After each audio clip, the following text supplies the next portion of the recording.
Some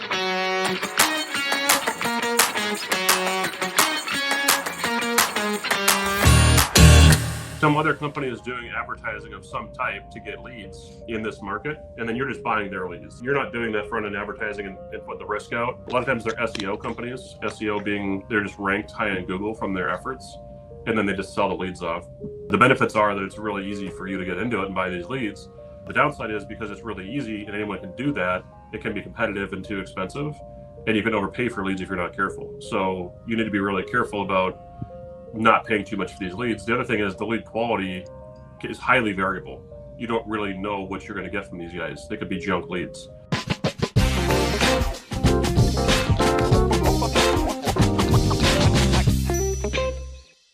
All right, welcome back to the James and Jaden Real Estate Podcast, where we talk about real estate and anything else that might happen to come up in the conversation. So how's it going today, Jaden?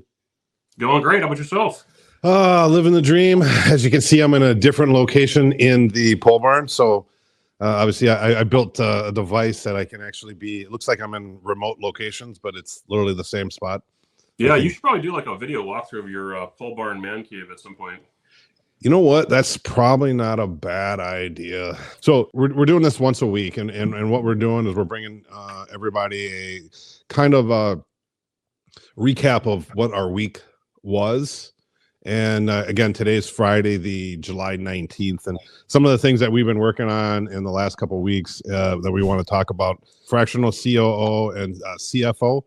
We actually hired somebody in our business, and so we can talk a little bit about that, how that can help grow our business.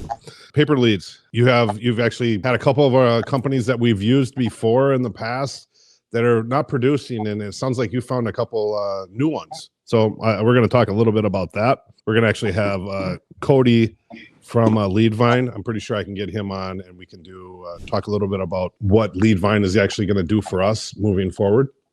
And then last but not least, there's actually two things, and we'll see where we're at with time. Jaden happened to run across a deal in Denver.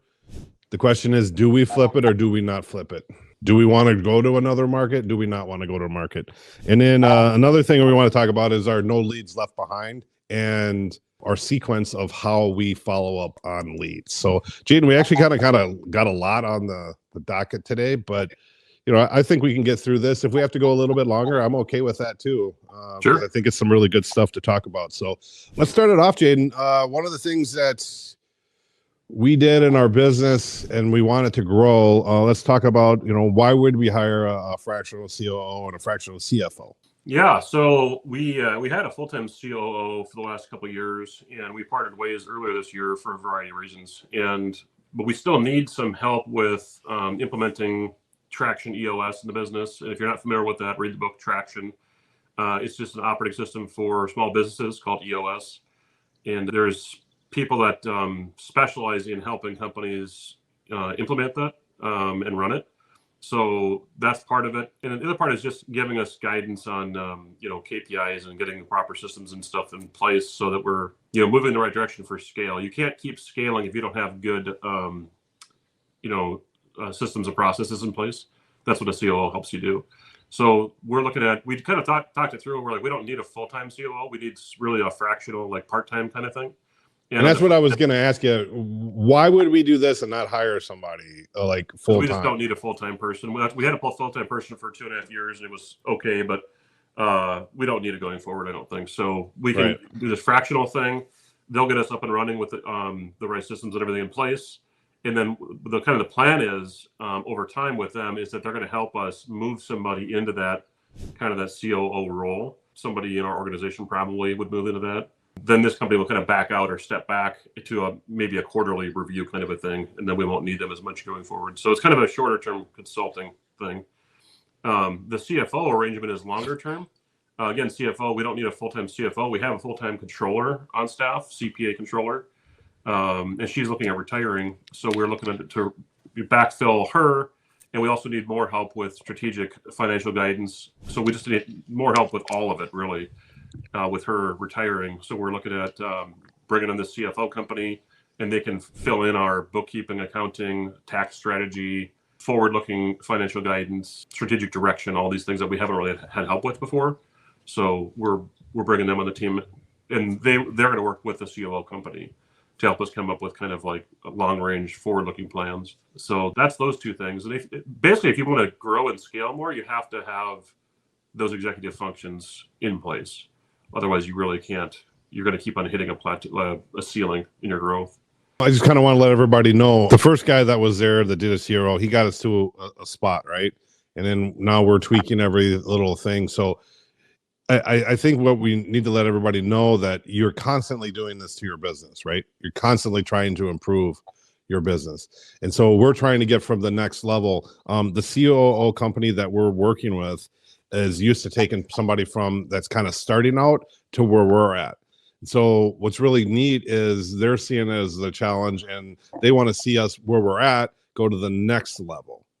And that's pretty exciting for us. And it's actually pretty exciting for this company that's supposed to be coming in. You know, they want to prove themselves that, hey, we can, not only can we bring people that are from the bottom, you know, up, we want to bring somebody that's, you know, mediocre to even to great. So that's what I'm excited about. Yeah, they do have experience working in larger companies, bigger than ours, as COOs. They just haven't done it as a consulting arrangement before. So the experience they're going to bring is going to be really helpful to us. They've seen a lot of different, you know, regions and different companies. They have a lot of experience that we don't have. And in our business. They're not business, real estate. They're specific to real estate investing industry, which is important. Right. We hired everybody. Everybody's been hired already. Mm-hmm. And now it's just implementing, right? I mean, right.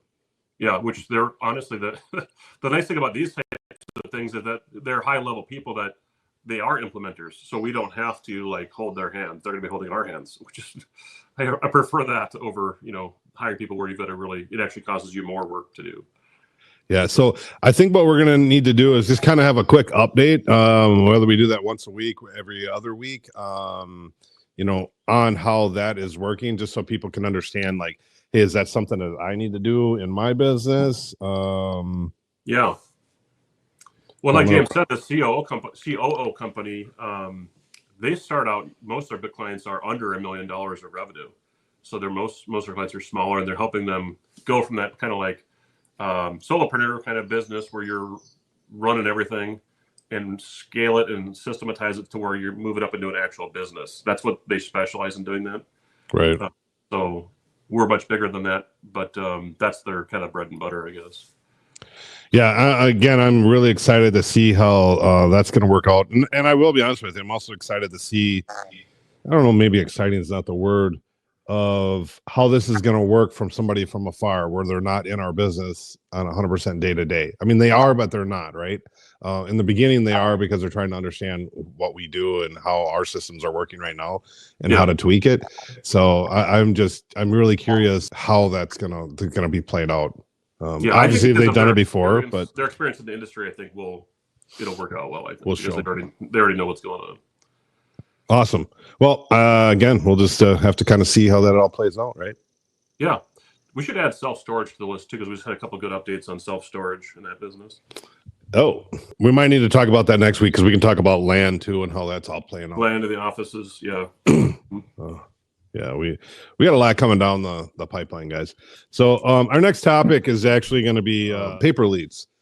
And it's probably one of the biggest things that people mostly, I guess, if you're going to get into the business right out of the gates, it's something that I want to say cheap, but it's something that's pretty easy to, if you have a little bit of capital to put money into. It's about the very quality leads. Started. Yeah, it's about the easiest way to get started. Yeah, that's where I was going to say, because you know, everybody they say, oh, use bandit signs, but you know, you don't know how bandit signs are going to play out. This is a very qualified, very people use this. People that are, you know, we still use it as a source, but this is probably one of the first sources we've ever used too, wasn't it? We did that in mailings.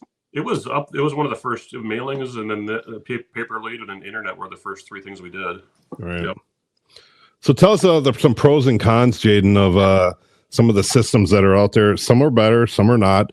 I'm not here to tell you which ones are better, which ones are not, because what I've heard before, Jaden, is sometimes one is better in one state and not in another. Right. Yeah. And so it's, you know, you have to do your own homework in your own area to find out which one actually has and produces pretty solid leads. So a better definition, Jaden. Yeah, so paper lead is basically some other company is doing advertising of some type to get leads in this market, and then you're just buying their leads. So you're not doing that front end advertising and putting the risk out. You're just going to go, yep, I'm going to buy those leads as they come in from you, because these companies aren't real estate investment companies. They're not the ones answering the phone, taking the calls, doing the appointments, buying the houses. They're just generating leads. They're marketing companies.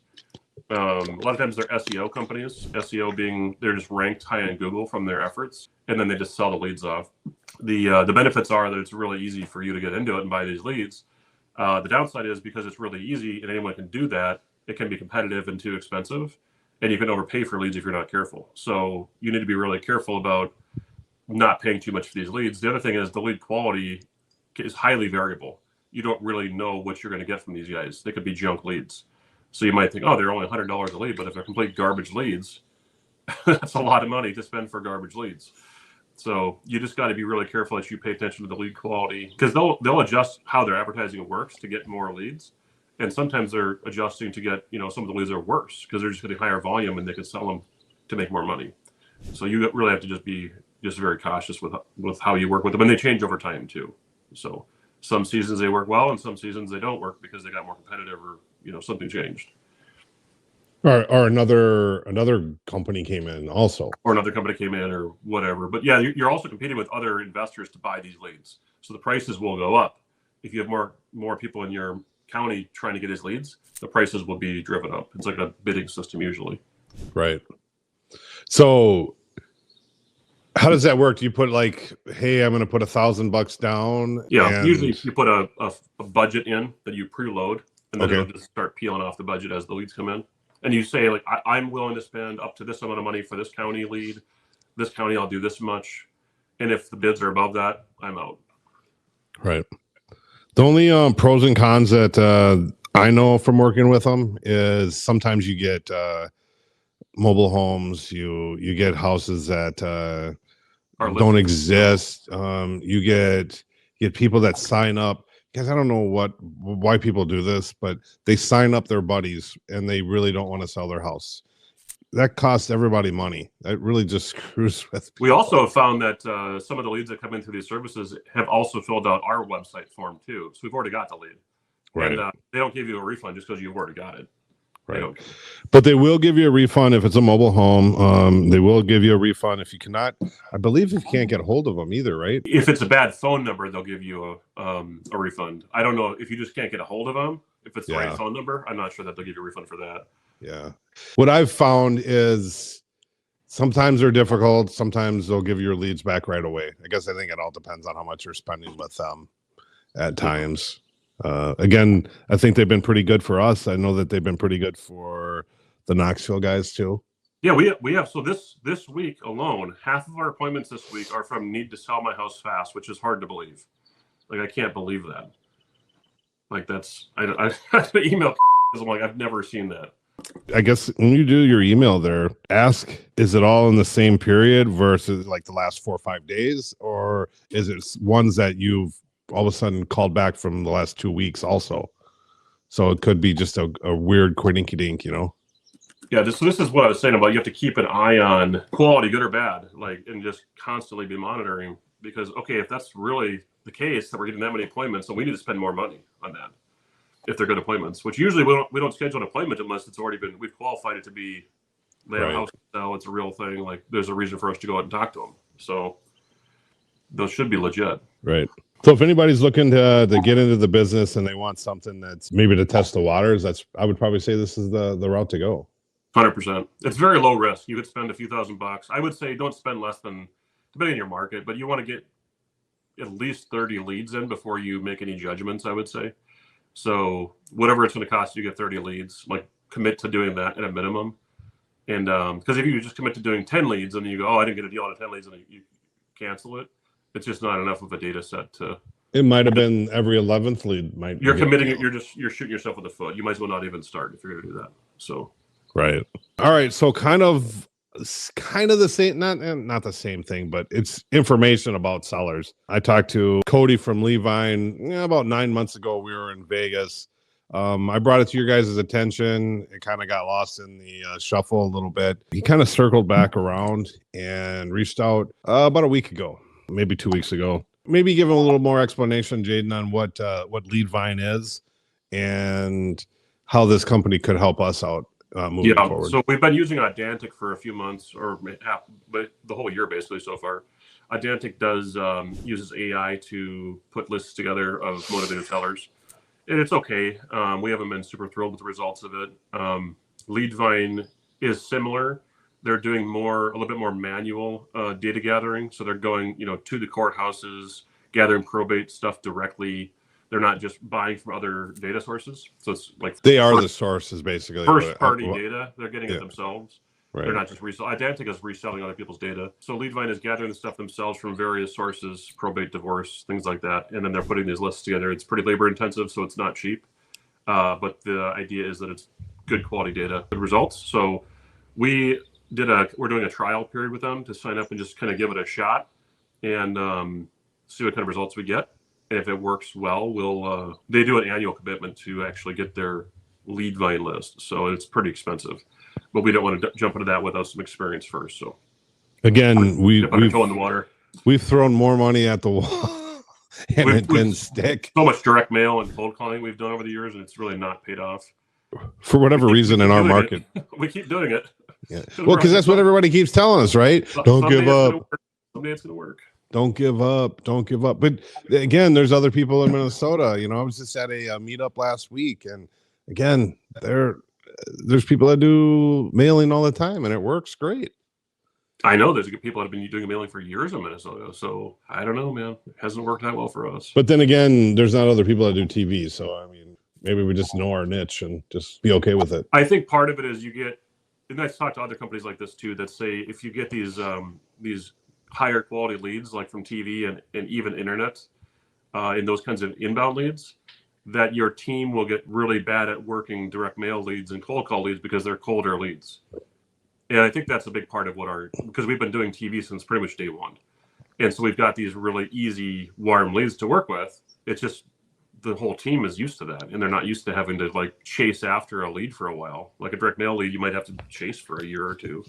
Yeah, but a direct mailing lead, typically we have it where they call us. We don't reverse like some people do, where they see a direct mail and they're calling. Yeah, we have done that before. So she got back to me and said the leads have been very good from need to sell my house fast. This is just recent, so it's not always like this. Right.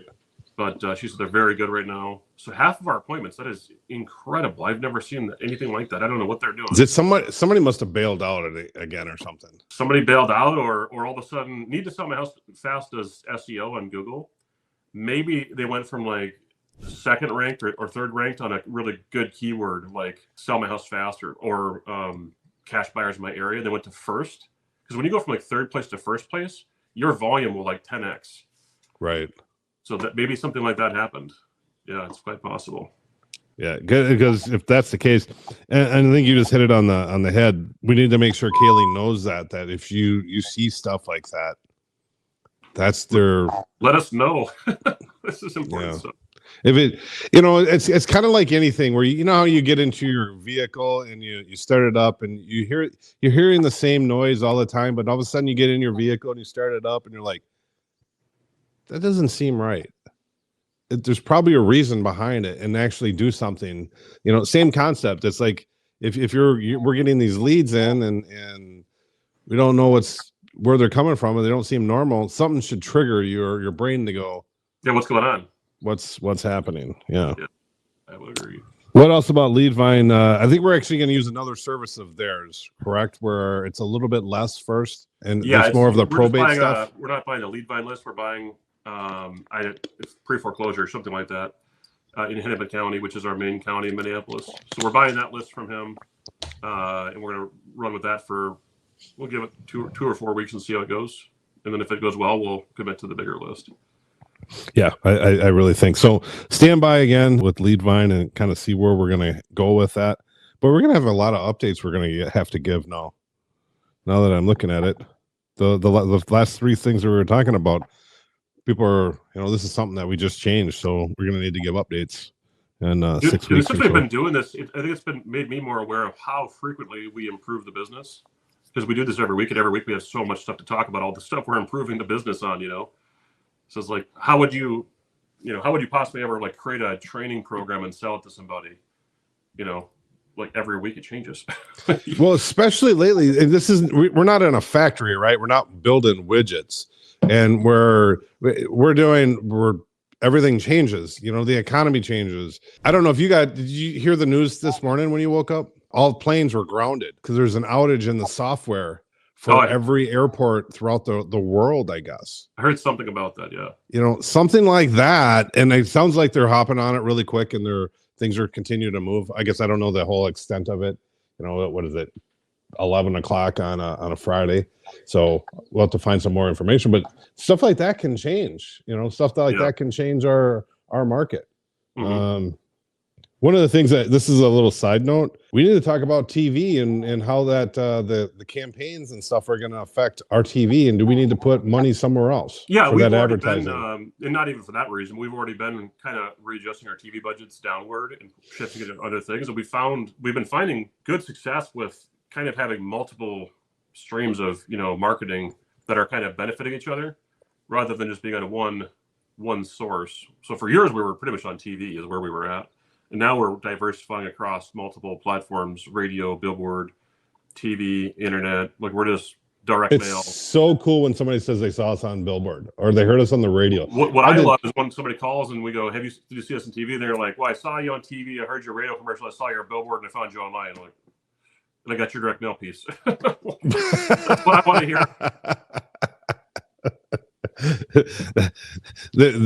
Those people are like, I guess we need to sell to these guys because this is a sign we're supposed to call these guys. This is a complete sign. So, all right, I kind of got a little off track on that, but I just wanted to see. I know we need to talk about it, probably a little more in depth, maybe on another show. Sure. I'm going to skip over the Denver deal first, and I'm actually going to jump up to the no lead left behind because I really want to talk about that and a different sequence. Guys, what was happening was started a campaign. It must have been 2.5 years ago. It was called No Lead Left Behind. Because when we first started our business, we would basically call the leads initially right away. If we didn't get a hold of them, they kind of got pushed off to the side, and then new leads came on. So we weren't doing a very good of follow-up, and we weren't doing a very good job of, sometimes it's just their CRM of putting it in the system and making sure we're getting our return on investment. Basically, I think we did very well when we first started. If we had a system in place, we probably would have done even better. Would you probably agree on that, Jaden? Oh yeah, for sure.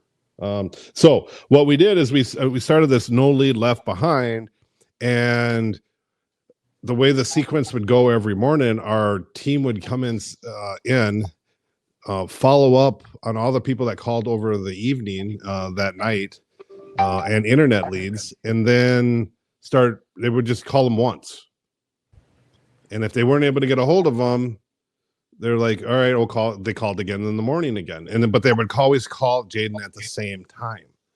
And so what we realized is we need to change the sequence. These people called us, they texted us, they emailed us. How do we make sure that they're basically telling us, Jaden, you have permission to call me and continue to call me and to call me until you actually get a hold of me. And that's what we're doing.